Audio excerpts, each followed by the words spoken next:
തിരുവില്ലാമല ക്ഷേത്രം.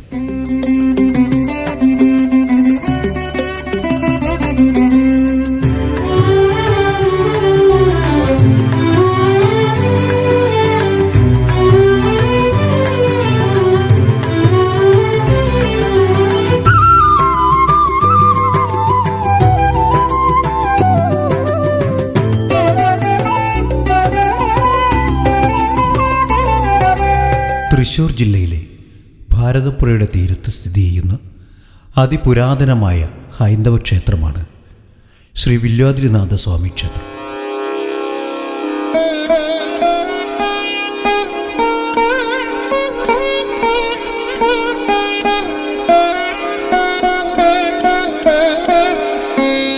പരമാത്മാവായ മഹാവിഷ്ണുവിൻ്റെ അവതാരമായ ശ്രീരാമനെയും ലക്ഷ്മണനെയും തുല്യ പ്രാധാന്യത്തോടെ പ്രതിഷ്ഠിച്ചിരിക്കുന്ന അപൂർവം ക്ഷേത്രങ്ങളിലൊന്നാണിത്.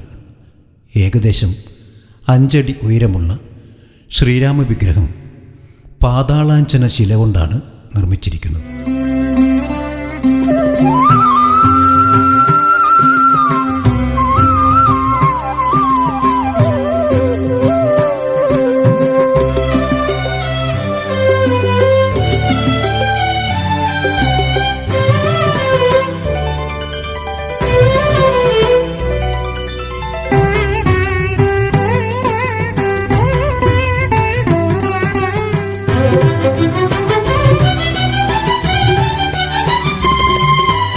സാത്വികന്മാരായ ഭക്തന്മാർക്ക് ആത്മജ്ഞാന തത്വോപദേശം അറിവ് നല്ല ജ്ഞാനം ഉണ്ടാകാൻ വേണ്ടി ത്രേതായുഗത്തിൽ തിരുവില്ലാമലയിൽ വില്വാദ്രി എന്ന് പറയുന്ന, അതായത് അന്ന് കൂവളങ്ങൾ വില്വം കൂവളം ശരിക്കും ഉണ്ടായിരുന്നു. അങ്ങനെ ഈ വില്വാദ്രിയിൽ ശ്രീരാമചന്ദ്രൻ ഭഗവാൻ വന്നിരുന്നു എന്നാണ് ഐതിഹ്യം. ഈ പടിഞ്ഞാറേ നടയിൽ ഭഗവാൻ വന്നിരുന്നു. അദ്ദേഹത്തോടൊപ്പം ലക്ഷ്മണദേവൻ ഉണ്ടായിരുന്നു. അങ്ങനെ പടിഞ്ഞാറ് വശത്ത് ശ്രീരാമദേവനും കിഴക്ക് വശത്ത് ലക്ഷ്മണദേവനും പ്രതിഷ്ഠിതമായി. പിന്നെ ഗണപതി വന്നു, നടുക്ക് ഗണപതിയെ പ്രതിഷ്ഠിച്ചു. അങ്ങനെ പിന്നെ കുറവ് വന്നപ്പോൾ അഗ്നികോണിൽ ഹനുമാൻ സ്വാമിയെ പ്രതിഷ്ഠിച്ചു. അങ്ങനെ പരിപൂർത്തിയായി. പിന്നെ തെക്കുവശത്ത് കുണ്ടിൽ അയ്യപ്പസ്വാമി പ്രതിഷ്ഠിച്ചു എന്നാണ്. പിന്നെ ഇവിടെ സരസ്വതി ദേവിയെയും പ്രതിഷ്ഠിച്ചു. അങ്ങനെ ത്രേതായുഗത്തിൻ്റെ മഹിമ മാഹാത്മ്യം ഇവിടെ വരുന്നവർക്ക് രാമായണ പാരായണം കൊണ്ട് മോക്ഷം കിട്ടുമെന്നാണ്. രാമായണ പാരായണം കൊണ്ട് മോക്ഷം കിട്ടുമെന്നുള്ള ധൈര്യത്തിൻ്റെ അടിസ്ഥാനത്തിൽ അനേക ലക്ഷം ജനങ്ങൾ ഇവിടെ വന്ന് തൊഴിച്ചു പോകുന്നു.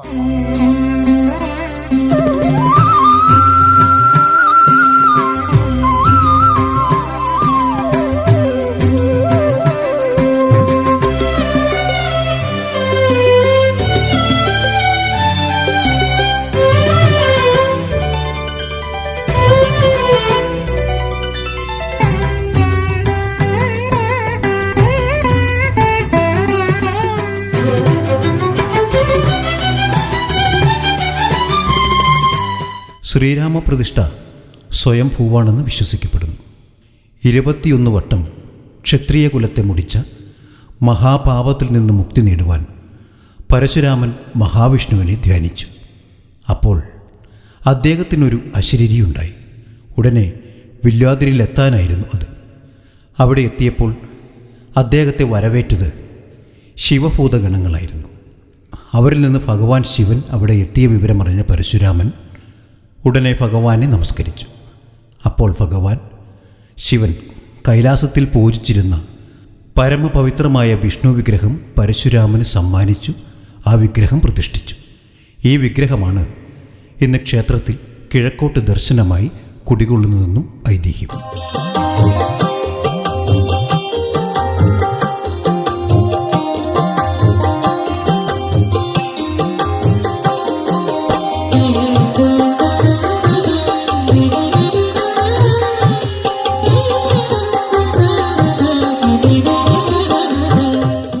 മോക്ഷസിദ്ധിക്ക് രാമായണം അത്യാവശ്യമാണെന്ന് തെളിഞ്ഞു കഴിഞ്ഞു. അങ്ങനെ ബാലകാണ്ഡത്തെയും അയോധ്യാകാന്ഡത്തെയും ആരണ്യകാന്ഡത്തെയും കിഷ്കിന്ധാകാന്ഡത്തെയും സുന്ദരകാന്ഡത്തെയും യുദ്ധകാന്ഡത്തെയും വിഭജിച്ച് ആ മാഹാത്മ്യങ്ങൾ മനസ്സിലാക്കി പുണ്യവാന്മാരായ ഋഷിമാർ ഇവിടെ വന്നു ഈ മലയിൽ താമസിച്ചിരുന്നു എന്നാണ് ഐതിഹ്യം.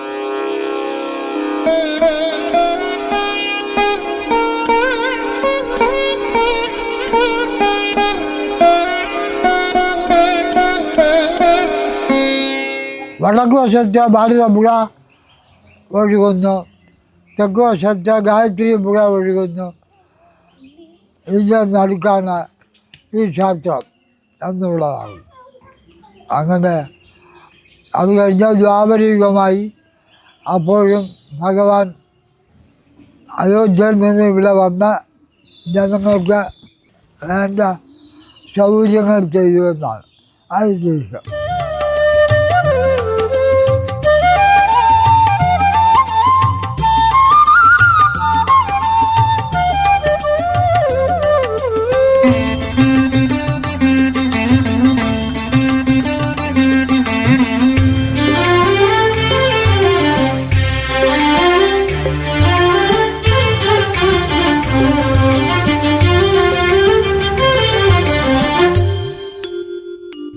കശ്യപ മഹർഷിയുടെ പുത്രനായ ആമലക മഹർഷി മഹാവിഷ്ണുവിനെ മനസ്സിൽ കണ്ട് ഇവിടെ കഠിന തപസ് തുടങ്ങി. ക്ഷേത്രത്തിന് താഴെയുള്ള സരസ്വതി കുണ്ടിലിരുന്നാണ് ആമലക മഹർഷി തപസ് അനുഷ്ഠിച്ചത്.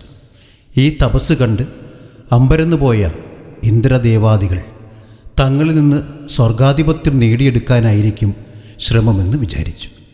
അവർ തപസ് മുടക്കാൻ ദേവലോക സുന്ദരിമാരെ മുഴുവൻ പറഞ്ഞയച്ചു. പക്ഷേ ഫലമുണ്ടായില്ല.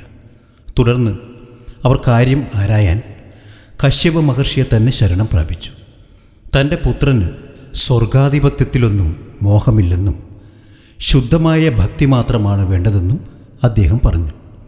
ഇതറിഞ്ഞ ദേവന്മാർക്ക് ആശ്വാസമായി.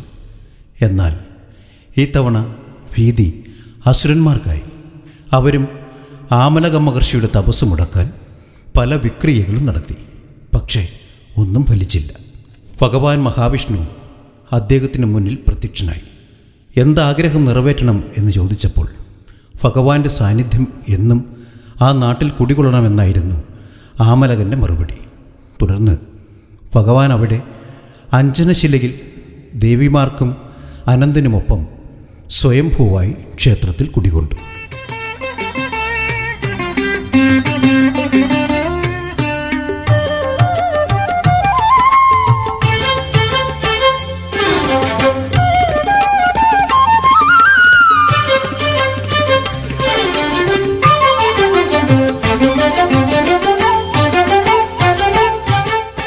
ഇവിടുത്തെ പരമശിവനാണ് യഥാർത്ഥത്തിൽ ഇവിടുത്തെ ശ്രീരാമദേവൻ. നിർണയം മഹാദേവനായതും രഘുപതി എന്നാണ് ശാസ്ത്രം.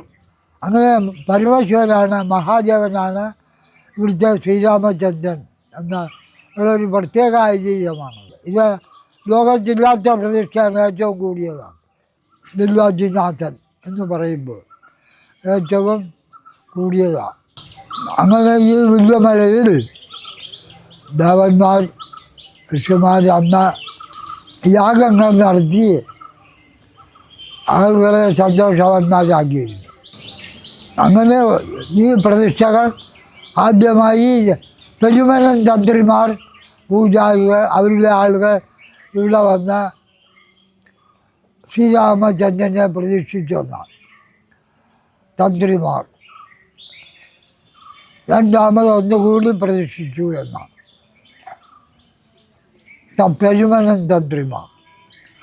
പിന്നെ അവർക്ക് അവരിൽ 6 മന തന്ത്രിമാരുടെ അവകാശമായി തീർന്നു എന്നാണ്. അങ്ങനെ കോഴിക്കോട് സാമൂതിരിപ്പാടിൻ്റെ കാലത്ത് അത് അവർ പിന്നെ കുറച്ച് ഏറ്റെടുത്തു. എങ്കിലും നമ്മുടെ മഹാരാജ ചിത്തിരയിരുന്നാൽ ക്ഷേത്രപ്രവേശന വിളംബരം നൽകി എല്ലാ മനുഷ്യർക്കും ക്ഷേത്രപ്രദർശനം ചെയ്യാമെന്നുള്ളതായി സങ്കല്പിച്ചു. അങ്ങനെ തിരുവില്ലാമല ശോഭിച്ചു എന്നാണ്.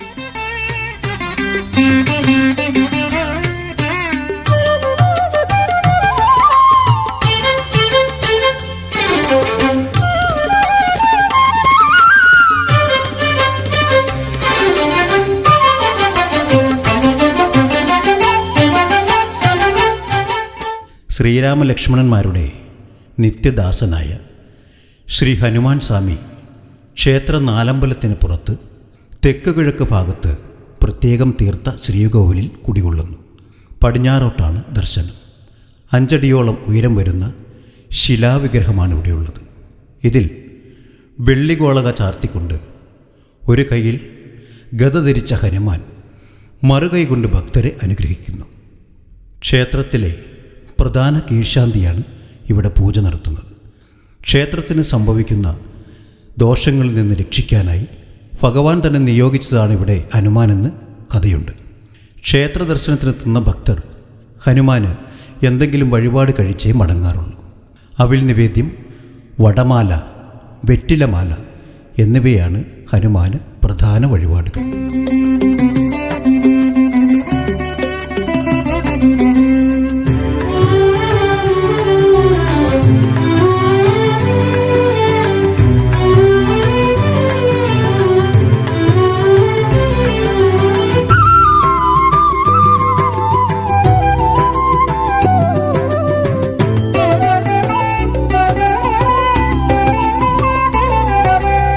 ശ്രീ പത്മനാഭസ്വാമി, വിശ്വക്ഷൻ, വേദവ്യാസൻ, പിന്നെ അയ്യപ്പസ്വാമി, സുബ്രഹ്മണ്യസ്വാമി, ഗണപതി ഭഗവാൻ, പിന്നെ ശ്രീദേവി, ഭൂദേവി, ലക്ഷ്മി ദേവി, പാർവതി ദേവി, സരസ്വതി ദേവിമാർ, അങ്ങനെ സപ്തമാതൃക്കളെ പ്രതിഷ്ഠിച്ചു എന്നാണ് ശാസ്ത്രം.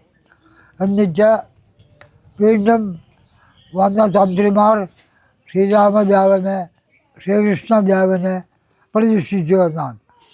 അങ്ങനെ പടിഞ്ഞാറ്, കിഴക്ക്, തെക്ക്, വടക്ക് എല്ലാം ലോകപ്രസിദ്ധമായ തിരുവില്ലാമല അമ്പലം ശോഭിച്ചു എന്നാണ്. അങ്ങനെ മോക്ഷപ്രാപ്തിക്ക് ഇവിടെ വന്നേ തീരുമെന്നുള്ളതായി ആ കാലങ്ങൾ മാറിയിരുന്നു.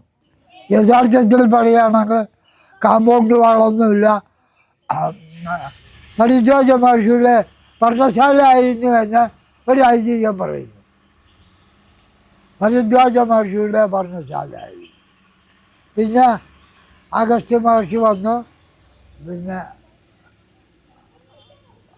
സുധീഷ്ണ മഹർഷി, ഇങ്ങനെ ഒരുപാട് മഹർഷിമാർ ഇവിടെ വരികയും രാമനാമ യജ്ഞങ്ങൾ നടത്തി സമ്പുഷ്ടമാക്കുകയും ചെയ്തിരുന്നു.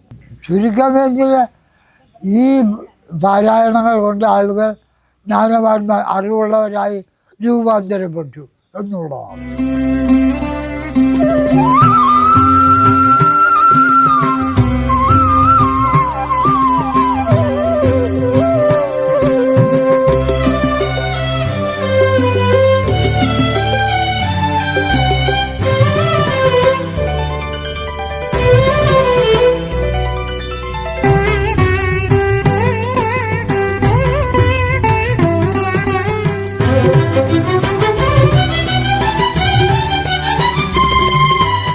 സർവവിഘ്നഹരനും ശിവപാർവതീപുത്രനുമായ ഗണപതി ഭഗവാൻ നാലമ്പലത്തിനകത്ത് തെക്കു പടിഞ്ഞാറ് ഭാഗത്ത് പ്രത്യേകം ശ്രീകോവിലിൽ കിഴക്കോട്ട് ദർശനമായി പ്രതിഷ്ഠിക്കപ്പെട്ടിരിക്കുന്നു.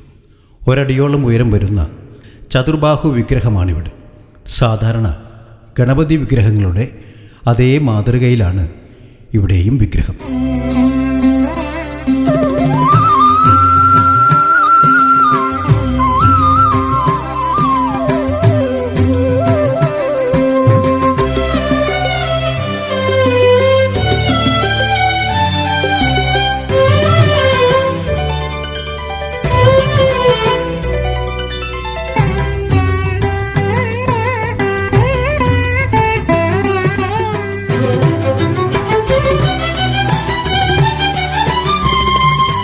ഹരിഹരപുത്രനും താരക ബ്രഹ്മസ്വരൂപനുമായ അയ്യപ്പസ്വാമി നാലമ്പലത്തിന് പുറത്ത് തെക്കു പടിഞ്ഞാറ് ഭാഗത്ത് പ്രത്യേക ശ്രീകോവിലിൽ കിഴക്കോട്ട് ദർശനമായി പ്രതിഷ്ഠിക്കപ്പെട്ടിരിക്കുന്നു. പ്രധാന ക്ഷേത്രത്തിൽ നിന്ന് 50 അടി താഴ്ചയിലാണ് അയ്യപ്പസ്വാമിയുടെ ക്ഷേത്രം. അതുകൊണ്ട് തന്നെ ഈ പ്രതിഷ്ഠ കുണ്ടിലയ്യപ്പൻ എന്നറിയപ്പെടുന്നു. 1.5 അടി ഉയരം വരുന്ന ഇരിക്കുന്ന രൂപത്തിലുള്ള ശിലാവിഗ്രഹത്തിന് പക്ഷേ ശബരിമലയിലെ വിഗ്രഹത്തിൽ നിന്ന് കാര്യമായ വ്യത്യാസമുണ്ട്. അയ്യപ്പസ്വാമിയോടൊപ്പം അതേ പീഠത്തിൽ ശ്രീ മഹാദേവനും പാർവതീദേവിയുമുണ്ട്. ഇത്തരത്തിലൊരു പ്രതിഷ്ഠ ഇവിടെ മാത്രമേ ഉള്ളൂ.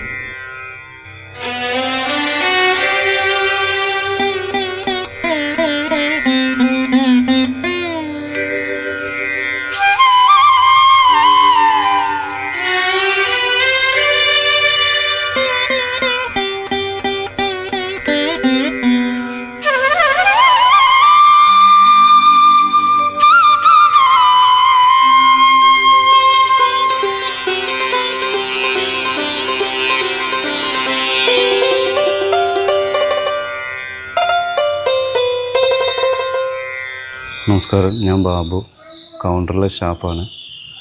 വില്വാതിരുനാൾ ക്ഷേത്രത്തിൽ ഒരു 3000-ഓളം വർഷം പഴക്കമുണ്ടെന്നാണ് എൻ്റെ കേട്ടുകേൾവി. ശ്രീരാമസ്വാമി സ്വയംഭുവാണ്. കൈലാസത്തിൽ പരശുരാമൻ പൂജിച്ച വിഗ്രഹമാണ് ലക്ഷ്മണസ്വാമിയുടെ. ഇവിടെ പ്രതിഷ്ഠ ഹനുമാൻസ്വാമി, ശ്രീരാമസ്വാമി, ലക്ഷ്മണസ്വാമി, ഗണപതി, അയ്യപ്പൻ, ശിവൻ, പാർവതി ആണ്. സ്വയംഭുവാണ് ശ്രീരാമസ്വാമി. ശബരിമല കഴിഞ്ഞ 18 പടിയുള്ള ക്ഷേത്രമാണ്. ഹോമങ്ങളും ഒന്നും ഇല്ലാത്ത ക്ഷേത്രമാണ്. കൊടിമരം ഇല്ലാത്ത ഒരു ക്ഷേത്രമാണ്. 1.5 കിലോമീറ്റർ ചുറ്റളവാണ് അതിൻ്റെ. ഏകദേശം 12 ആലുകൾ കൂടിയ ക്ഷേത്രം കൂടിയാണ്. നാമജപത്തിനോടാണ് കൂടുതൽ പ്രാധാന്യം. ഇവിടുത്തെ പ്രധാന വഴിപാട് ശ്രീരാമസ്വാമി, ലക്ഷ്മണൻ 2 പേർക്കും തുല്യ പ്രാധാന്യമാണ്. പാൽപ്പായസം, നെയ്വിളക്ക്, നെയ്ക്കിണ്ടി. ഹനുമാൻസ്വാമിക്കാണെങ്കിൽ വെറ്റിലമാല, വടമാല, പിന്നെ വെള്ള നിവേദ്യം, നെയ്പ്പായസം. ഹനുമാൻസ്വാമിക്ക് അവിൽ നിവേദ്യം, ഗണപതിക്ക് അപ്പം, മറ്റപ്പം, മാല, അങ്ങനെയുള്ള വഴിപാടുകളാണ് പ്രധാനമായിട്ടും ഉള്ളത്.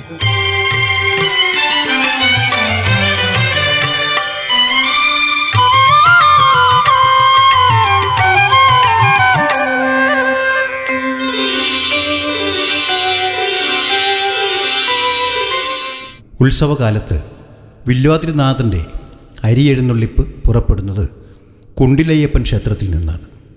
മണ്ഡലകാലത്ത് ഭക്തർ മാലയിടുന്നതും കെട്ടുനിറയ്ക്കുന്നതും ഇവിടെ തന്നെയാണ്.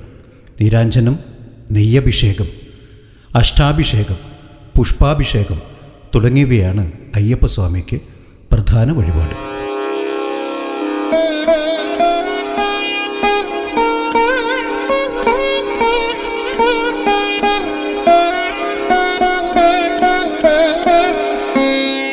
കുണ്ടിലയ്യപ്പൻ ക്ഷേത്രത്തിൻ്റെ തെക്ക് ഭാഗത്ത് പ്രത്യേകം തീർത്ത സന്നിധിയിലാണ് നാഗദൈവങ്ങളുടെ പ്രതിഷ്ഠ. ശൈവ വൈഷ്ണവ ചൈതന്യങ്ങൾ ഒന്നിച്ചാണ് ഇവിടെ കുടികൊള്ളുന്നത്.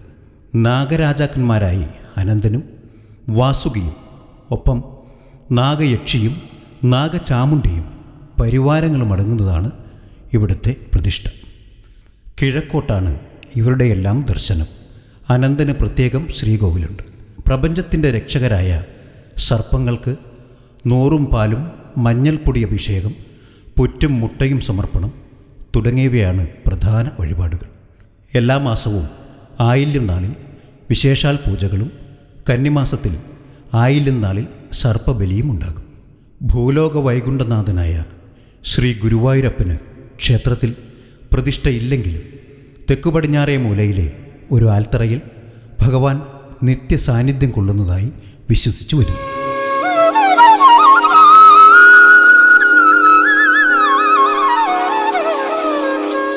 എത്തിച്ചേരേണ്ട വഴി റെയിൽവേ സ്റ്റേഷൻ വഴിയാണെങ്കിൽ ഒറ്റപ്പാലം ഇറങ്ങാം.